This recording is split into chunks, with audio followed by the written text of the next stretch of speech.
Hello, hello, hello there, everyone. Patricia Hayes here. So excited to be here with you today for today's version of Coffee Time Career Chat.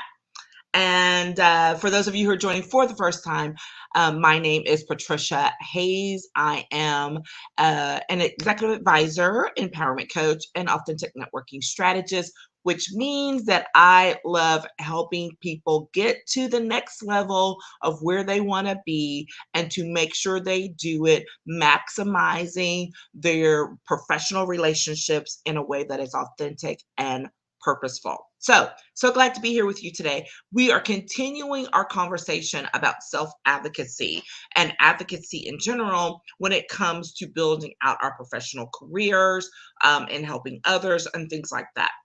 And last week, I believe we started talking about self-advocacy and speaking up for yourself specifically. And now we're going to continue that conversation because we're going to talk about it in terms of doing it at work. And I understand that this probably makes a few people hyperventilate. You're like, yeah, no, that's not going to happen. That doesn't work. That doesn't look good. And it's like, it can be done. It has to be done sometimes. And so you might as well get prepared for it so that you can be ready for when it happens. Because at some point in time, you're going to need to speak up for yourself. And if you don't, you're going to regret it or pay the price for it down the road. Okay. Because there is a price to be paid when you don't speak up for yourself in the workplace, in your community, in those things that you're involved in. All right, there is advantage to it. Most of the time people focus on the negative piece, right? Especially when they think it's confrontational. Speaking up for yourself does not have to be confrontational. Hello, that's a perception. It also, when it thinks it's like, oh, I'm going to hurt someone's feelings. Well, yeah, sometimes that happens, right? But that still doesn't negate the fact that you should speak up when it's appropriate and when it needs to be done. Okay. So a lot of times, a lot of this is a lot of mindset stuff that we're not going to get too deep into here today. Those are for some other conversations we've had, but recognize that you do need to check your mindset when you are engaged in making a lot of excuses about why you cannot speak up for yourself, when in actuality, we need to be thinking through why I should and why it's necessary as a part of my professional growth. Okay, here's a reality of it. Speaking up and being an advocate matters. It matters because it's very empowering. It gives you the confidence you need to move forward. It helps people to respect boundaries, maybe where there weren't any before. And ultimately, it is the sign of someone who's growing into being a leader. Okay. Leaders know how to influence people. And part of influencing people is being able to motivate, inspire, and guide them. And we guide people by our actions every single day, the actions we take as well as the ones that we do not take. All right. So I want you to be mindful of that when you're thinking about this whole speaking up for yourself at work piece. I have tons of stories of where this has happened throughout my professional career. I may drop in a few here or there. Some of them you've heard before, maybe. Some of them maybe not. But the point of the matter is you have to start somewhere. I know and that's the first one, start small. Okay. And it's something that may be small to me, may not be so small to you. So, it's all relative. Don't say, don't base it on what someone else defines it. This is what works for you. Okay. Remember that piece about being authentic to yourself and being true to yourself while you're speaking up. And that, what works for one person doesn't have to work for you, may not work for you, very well may not be. It could be disastrous. All right. So be mindful and respectful of yourself. Little note here, my brand new coffee, my brand new mug. Y'all love this. I love it. I went to YWA event this weekend and spoke. It was so awesome. So that's my shout out to the Austin Young Women's Alliance. Okay. So here we go. When you're starting small, the point is It doesn't have to be some big fantastic thing, all right?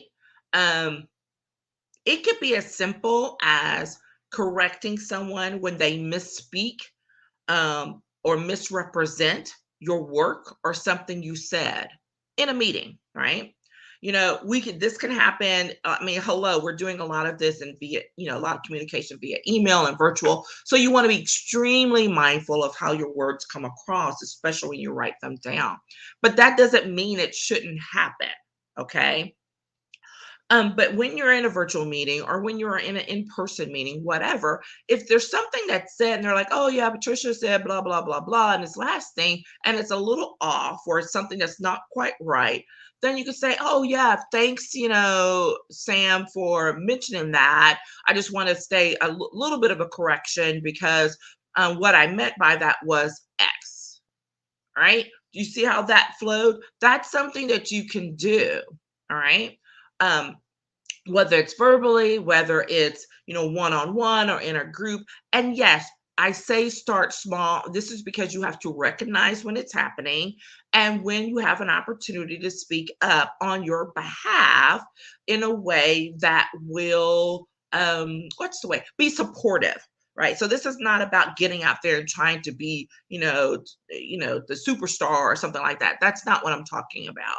But I am talking about there are way too many times, especially for women, when we're in meetings and someone will go and speak up, say something that's not accurate or that leaves off a part of the story or that takes an idea that you put out there, right?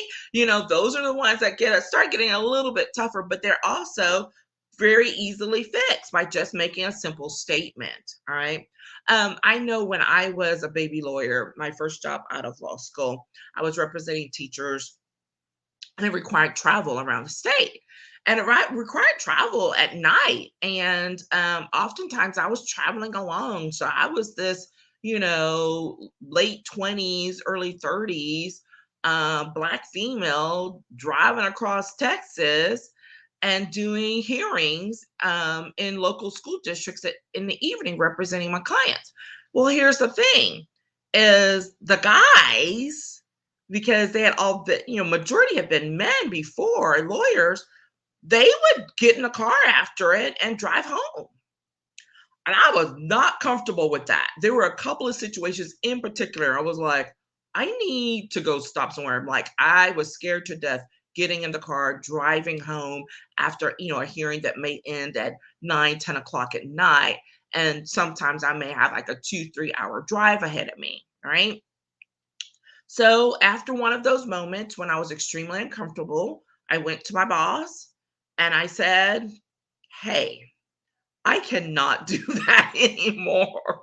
Or there another option because I am not comfortable as a young Black female driving at all hours of the night alone. And they were like, oh my gosh, why didn't you say something, sooner? And it was because it hadn't clicked and because I hadn't said anything. But the moment I said something, boop, not a problem. Let's go. What do we need to do? Shifted my budget as a young lawyer to allow for me to spend the night when I needed to, when something came up late or whatever. I had the opportunity to be able to find a safe space, find a hotel room, spend the night, and get up and come in the morning. Right? All I had to do was say, all I do was speak up. Okay. Those are the moments that I'm talking about. Right? There are others where, as the baby lawyer, sometimes it's kind of like getting shoved around. It's like, oh, you don't have to, well, you have to do it this way. And I'm like, really? Who said that? I don't recall that. Right. And questioning is a great way because sometimes that's a thing, right? Where you're just asking a question in response to an action that's being taken. And sometimes that's enough to put someone back or to step aside because they recognize maybe that wasn't quite true.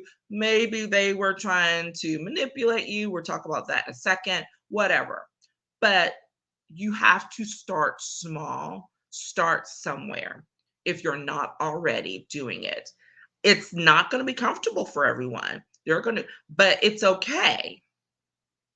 Do it scared. Be brave. Be courageous. speak up. All right. Start thinking about where those moments are. I highly recommend, y'all know I love my journaling piece, but I highly recommend that you take some time to reflect on where those opportunities are for you. Where are those moments where you were regretted that you didn't speak up, or where you didn't think about it, but you recognize now this is something I probably should have spoken up about or said or responded to, right? This is not about beating yourself up. This is about honest reflection, because when you reflect and engage in what you're doing and what you are not doing, that allows you to have perspective and awareness now, so that you can respond differently in the future. Right? That's the point of the reflection time. Okay. Number two, the second thing is that speaking up does not always equal confrontation. This is probably the most the the reason that's given the most time why people won't speak up, because they're afraid of someone's response. Okay. Speaking up sometimes is merely about stating the facts. It's not even getting into the opinions of something. Or, if someone disagrees, but it doesn't mean a disagreement does not equal confrontation. Voicing your opinion that's contrary to another person does not automatically equate to confrontation.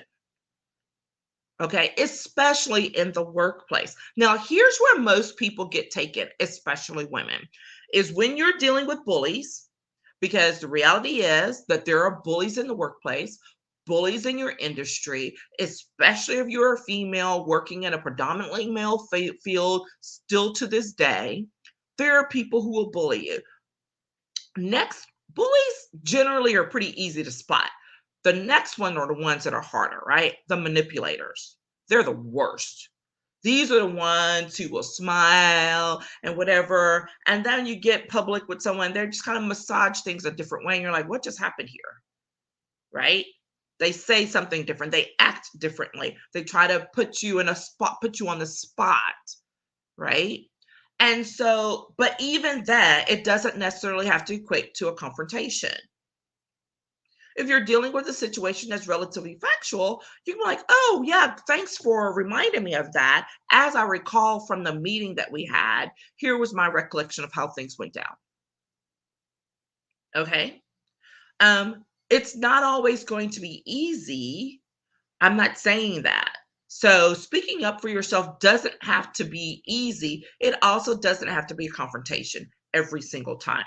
This becomes when you start using your judgment. Remember, I talk about, being open and going with your gut. Like a lot of times we know it's like, that's not right. Something's not right there. Right.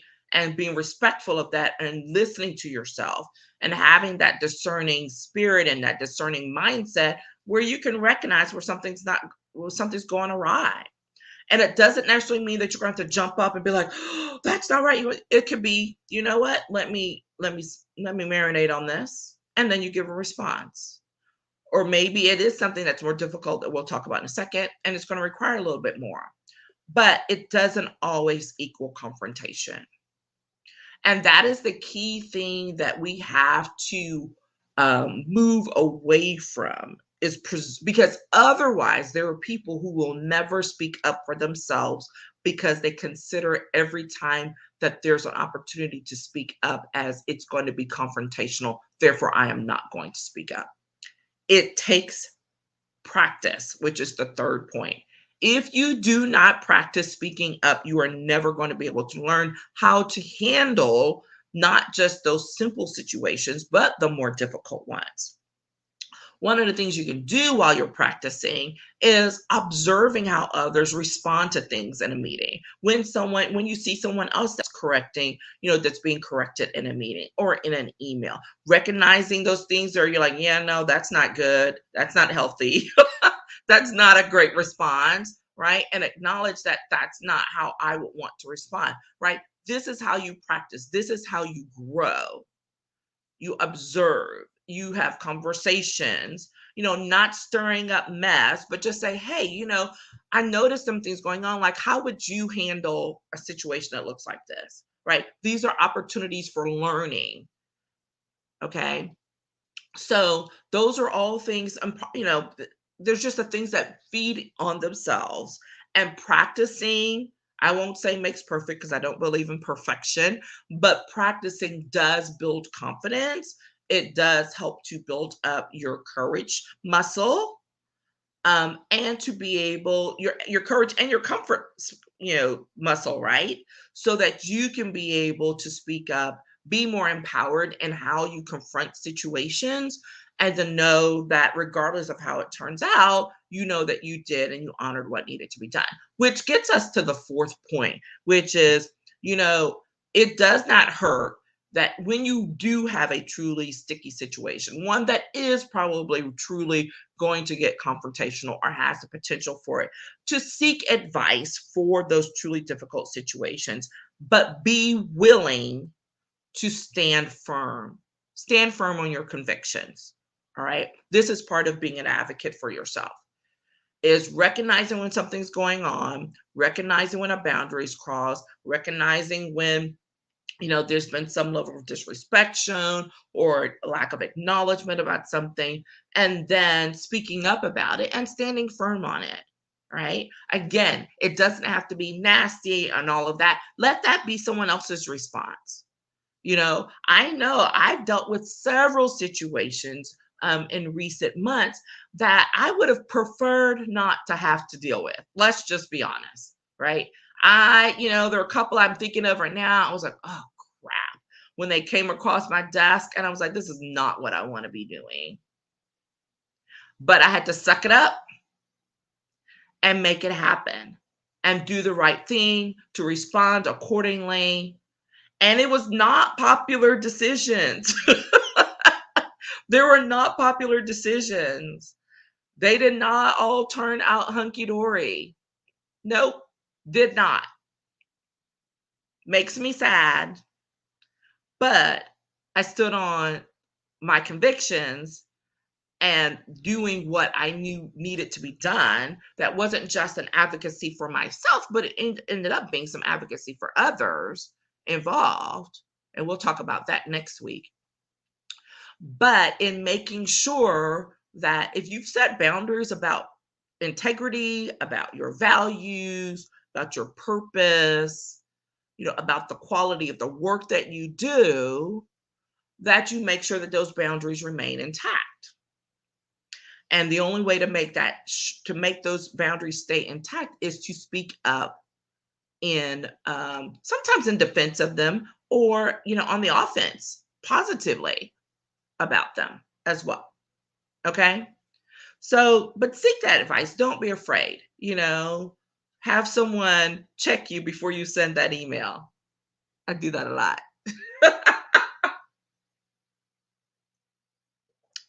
The old trick of write the email and let it sit in your inbox for a few hours or even overnight before you hit send. Okay.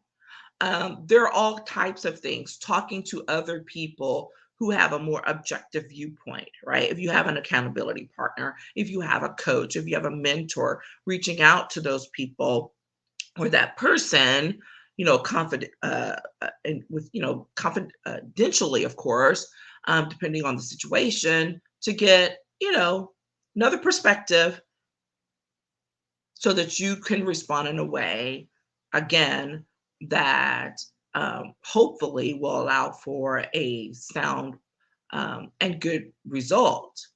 But the point is to speak up, to be prepared for the next opportunity when something comes up. Because again, every time you exercise that muscle, you get stronger. It gives you the skill and the ability that you need in order to do it for the long haul and to build up for the next challenge that comes your way. All right. So you don't want to be hampering your ability as a future leader to address difficult situations. So start practicing, start engaging now, being more mindful of those opportunities, being more mindful of those situations, looking at, are there certain situations that maybe you're contributing to happening because you're not speaking up earlier in the process? Like there's all kinds of things to be learned from this. All right. But the point is that speaking up for yourself at work does not have to be taboo. It should not be taboo because we all have to do it at some point in time. It is absolutely necessary. When you have to bring in a third party to keep things from getting too heated, sometimes you got to do that. When you got to have a meeting with the person with the door open, I've done that before. With an assistant sitting outside, like, I'm gonna need you to stay till this meeting's over. Okay. So there are all kinds of strategies, all kinds of ways to approach it. But my main point here is to remind you that you are worth the effort of speaking up for yourself in your workplace, in the work that you do, whether it's in the community, whether it's in your business, ultimately, even personally, because those things feed over into each other, right? So I encourage you to think about that. Give some thought to it. I'd love to get your feedback on it and hear where your challenging points are. So maybe we can do a little follow up. I'd love to hear from you about that. Okay. So that's what we have for today on Speaking Up for Yourself, part 2, when you're learning how or considering how you need to speak up and be an advocate for yourself at work. Thank you so much, everyone. Take care. I look forward to seeing you for coffee next week, and we'll keep things going. All right. Take care, and I'll talk with you again soon. Bye.